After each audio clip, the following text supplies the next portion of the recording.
Hello, everyone. This is Rita. I am re-recording the meeting that I had on October 1st. In attendance in that meeting was Steve, Rich, and Jay, and myself. This has been modified a little bit based on feedback from them. Hopefully, it's a bit better. And I want to talk about my capstone project. It's the Birds and Swamp Living Museums, and the title I'm giving it right now, which is just a seed for some ideas, is A Swamp Tale of the Pocock Trail Exhibit. Kind of rhymes. I'm taking a spin off of Mary Sliffer's A Swamp Story.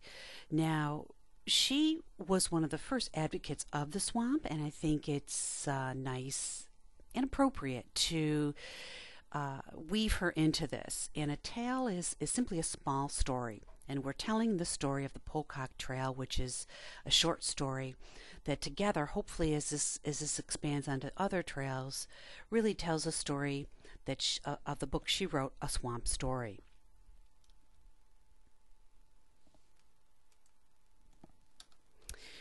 So this is research I'm doing for my Master of Science in Human-Computer Interaction. And I'm doing a thesis, a capstone thesis, and that's going to take 2 semesters. What's required is I present a thesis question, and I've presented to discover if using mobile augmentation offers visitors an engaging experience that is informative, innovative, and enjoyable. Now, I should preface visitors with museum visitors. So what I do is I will be doing a literature review.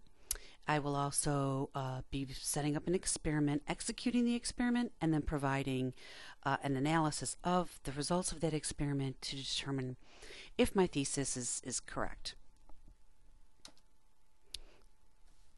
So what I covered on Saturday, October 1st was museums, augmented reality, the exhibit itself, and the next steps I'll be taking. So a lot of the definitions and literature I'm reviewing are Flood. I'm not sure how to say his name. So he does a very eloquent, he has an eloquent way of presenting and defining things about the museums. So it's really, a collection of things that are exhibited for visitors to review, to reflect on, to ponder, to learn. Traditional museums are brick and mortar buildings, right? In Rochester, we have the Rochester Museum and Science Center. And inside there are rooms with exhibits. Sometimes these are large exhibits, small exhibits. There's also, it's heated, so in the winter it's warm. There's running water. There's bathroom facilities, right? Comforts. In the summer it's air conditioned. The exhibits themselves are comprised of artifacts. These are sometimes one artifact, but typically it's multiple artifacts which together tell a story or are informative in some way.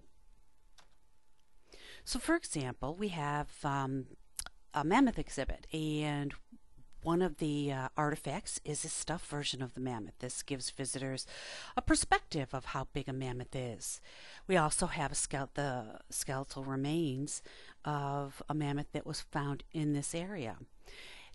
These two and also other artifacts, bring together an exhibit that tells the story of the mammoths themselves and the mammoths in this region.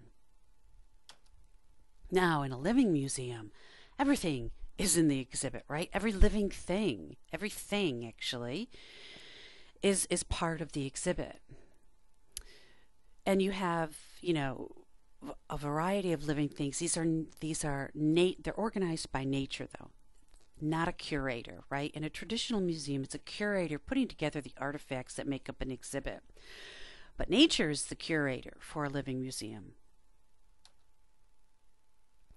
So we have beautiful flowers and orchids, right? And these are semi-stationary, but they're not visible throughout the year. These may only be viewable a few weeks out of the year. We also have flying things. We have insects. We have birds. We also have other mobile animals. We have the snakes. We have turtles. We have mammals. So all of these together, you can't set up a position and say, okay, come look at this dragonfly, right? The dragonfly is also seasonal. It's not going to be there 12 months out of the year. But all these together make up the exhibit that is the Birds and Swamps Living Museum. Now, both of these types of museums, a living and a traditional, have the same purpose, enabling people to explore collections for inspiration, learning, and enjoyment. Now let's talk about augmented reality. Augmented reality takes something you create on your computer, a digital artifact of some sort, so it could be audio and video, or a picture, and it overlays it into your real world. And your real world is what you see around you, what is around you. Now, in contrast, it's sometimes confused with virtual reality, but it's a completely different thing. Virtual reality will fully immerse you into another world. You lose perspective of the world around you, and this is the typical scene where you have the goggles that are used to bring you into this new and different world.